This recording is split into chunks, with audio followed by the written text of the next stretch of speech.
قریش نام پہلی ہی آیت کے لفظ قریش کو اس سورہ کا نام قرار دیا گیا ہے۔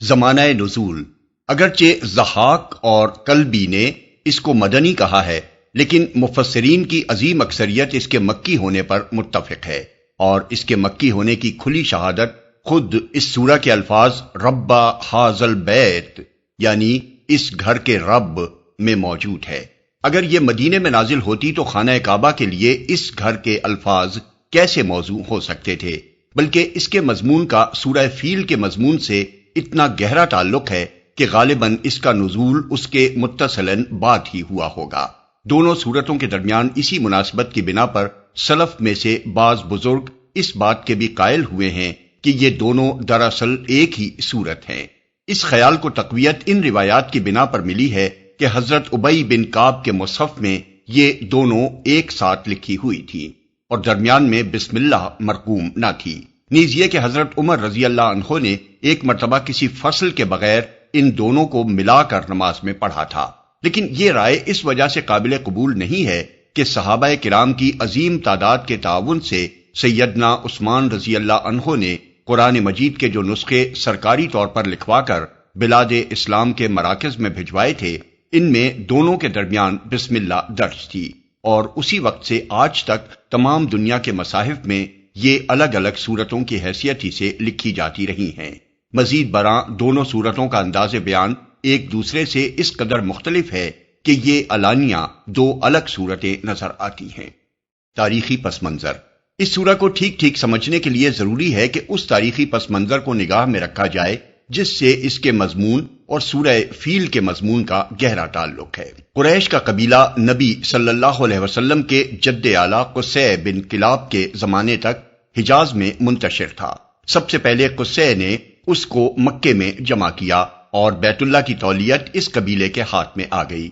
اسی بنا پر قصی کو مجمع یعنی جمع کرنے والے کا لقب دیا گیا۔ اس شخص نے اپنے اعلیٰ درجے کے تدبر سے مکہ میں ایک شہری ریاست کی بنیاد رکھی اور جملہ اطراف عرب سے آنے والے حاجیوں کی خدمت کا بہترین انتظام کیا، جس کی بدولت رفتہ رفتہ عرب کے تمام قبائل اور تمام علاقوں میں قریش کا اثر و رسوخ قائم ہوتا چلا گیا۔ قصی کے بعد اس کے بیٹوں عبد مناف اور عبد الدار کے درمیان مکہ کی ریاست کے مناصب تقسیم ہو گئے، مگر دونوں میں سے عبد مناف کو اپنے باپ ہی کے زمانے میں زیادہ ناموری حاصل ہو چکی تھی اور عرب میں اس کا شرف تسلیم کیا جانے لگا تھا۔ عبد مناف کے 4 بیٹے تھے، ہاشم، عبد شمس، مطلب اور نوفل۔ ان میں سے ہاشم عبد المطلب کے والد اور رسول اللہ صلی اللہ علیہ وسلم کے پردادا کو سب سے پہلے یہ خیال پیدا ہوا کہ اس بین الاقوامی تجارت میں حصہ لیا جائے جو عرب کے راستے بلاد مشرق اور شام و مصر کے درمیان ہوتی تھی، اور ساتھ ساتھ اہل عرب کی ضروریات کا سامان بھی خرید کر لایا جائے تاکہ راستے کے قبائل ان سے مال خریدیں اور مکے کی منڈی میں اندرون ملک کے تجار خریداری کے لیے آنے لگیں۔ یہ وہ زمانہ تھا جب ایران کی ساسانی حکومت اس بین الاقوامی تجارت پر اپنا تسلط قائم کر چکی تھی جو شمالی علاقوں اور خلیج فارس کے راستوں سے رومی سلطنت اور بلاد مشرق کے درمیان ہوتی تھی۔ اس لیے جنوبی عرب سے بحر احمر کے ساحل کے ساتھ ساتھ جو تجارتی راستہ شام و مصر کی طرف جاتا تھا اس کا کاروبار بہت چمک اٹھا تھا۔ دوسرے عربی قافلوں کی بنسبت قریش کو یہ سہولت حاصل تھی کہ راستے کے تمام قبائل بیت اللہ کے خدام ہونے کی حیثیت سے ان کا احترام کرتے تھے۔ حج کے زمانے میں نہایت فیاضی کے ساتھ حاجیوں کی جو خدمت قریش کے لوگ کرتے تھے اس کی بنا پر سب ان کے احسان مند تھے۔ انہیں اس امر کا کوئی خطرہ نہ تھا کہ راستے میں کہیں ان کے قافلوں پر ڈاکہ مارا جائے گا۔ راستے کے قبائل ان سے راہگزر کے وہ بھاری ٹیکس بھی وصول نہ کر سکتے تھے جو دوسرے قافلوں سے طلب کیا جاتا تھا۔ ہاشم نے انہی تمام پہلوؤں کو دیکھ کر تجارت کی اسکیم بنائی اور اپنی اس اسکیم میں اپنے باقی تینوں بھائیوں کو شامل کیا۔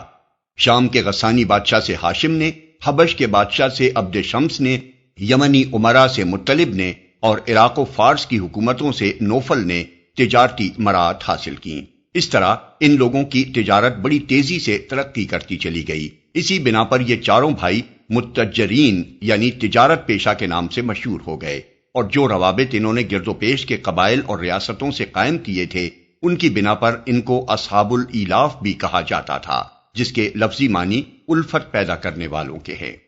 اس کاروبار کی وجہ سے قریش کے لوگوں کو شام، مصر، عراق، ایران، یمن اور حبش کے ممالک سے تعلقات کے وہ مواقع حاصل ہوئے اور مختلف ملکوں کی ثقافت و تہذیب سے براہ راست سابقہ پیش آنے کے باعث ان کا معیار دانش و بینش اتنا بلند ہوتا چلا گیا کہ عرب کا کوئی دوسرا قبیلہ ان کی ٹکر کا نہ رہا۔ مال و دولت کے اعتبار سے بھی وہ عرب میں سب پر فائق ہو گئے اور مکہ جزیرۃ العرب کا سب سے زیادہ اہم تجارتی مرکز بن گیا۔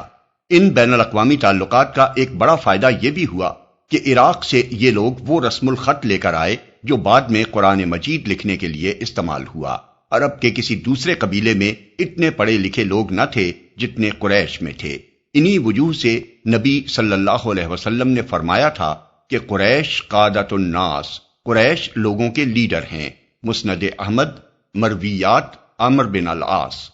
اور حضرت علی رضی اللہ عنہ کی روایت بہقی میں ہے کہ حضور صلی اللہ علیہ وسلم نے فرمایا، پہلے عرب کی سرداری قبیلہ حمیر والوں کو حاصل تھی، پھر اللہ تعالیٰ نے وہ ان سے سلب کر کے قریش کو دے دی۔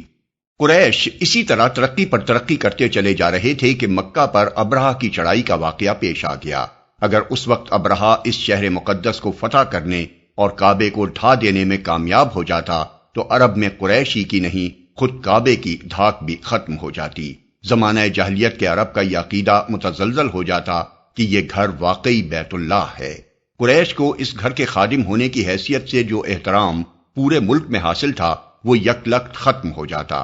مکہ تک حبشیوں کی پیش قدمی کے بعد رومی سلطنت آگے بڑھ کر شام اور مکہ کے درمیان کا تجارتی راستہ بھی اپنے قبضے میں لے لیتی اور قریش اس سے زیادہ خستہ حالی میں مبتلا ہو جاتے جس میں وہ قصے بن کلاب سے پہلے مبتلا تھے۔ لیکن جب اللہ تعالیٰ نے اپنی قدرت کا یہ کرشمہ دکھایا کہ پرندوں کے لشکروں نے سنگریزے مار مار کر ابرہہ کی لائی ہوئی 60,000 حبشی فوج کو تباہ و برباد کر دیا اور مکہ سے یمن تک سارے راستے میں جگہ جگہ اس تباہ شدہ فوج کے آدمی گر گر کر مرتے چلے گئے، تو کعبہ کے بیت اللہ ہونے پر تمام اہل عرب کا ایمان پہلے سے بدرجہ زیادہ مضبوط ہو گیا اور اس کے ساتھ قریش کی دھاک بھی ملک بھر میں پہلے سے زیادہ قائم ہو گئی۔ اب عربوں کو یقین ہو گیا کہ ان لوگوں پر اللہ کا فضل خاص ہے۔ وہ بے کھٹ کے عرب کے ہر حصے میں جاتے اور اپنے تجارتی قافلے لے کر ہر علاقے سے گزرتے۔ کسی کی یہ جرت نہ تھی کہ ان کو چھیڑتا۔ انہیں چھیڑنا تو درکنار، ان کی امان میں کوئی غیر قریشی بھی ہوتا تو اس سے کوئی تعرض نہ کیا جاتا تھا۔ مقصود کلام، نبی صلی اللہ علیہ وسلم کی بعثت کے زمانے میں یہ حالات چونکہ سب ہی کو معلوم تھے، اس لیے ان کے ذکر کی حاجت نہ تھی۔ یہی وجہ ہے کہ اس سورت کے 4 مختصر فقروں میں قریش سے صرف اتنی بات کہنے پر اکتفا کیا گیا کہ جب تم خود اس گھر یعنی خانہ کعبہ کو بتوں کا نہیں بلکہ اللہ کا گھر مانتے ہو، اور جب تمہیں اچھی طرح معلوم ہے کہ وہ اللہ ہی ہے جس نے تمہیں اس گھر کے طفیل یہ امن عطا کیا، تمہاری تجارتوں کو یہ فروغ بخشا اور تمہیں فاقہ زدگی سے بچا کر یہ خوشحالی نصیب فرمائی، تو تمہیں اسی کی عبادت کرنی چاہیے۔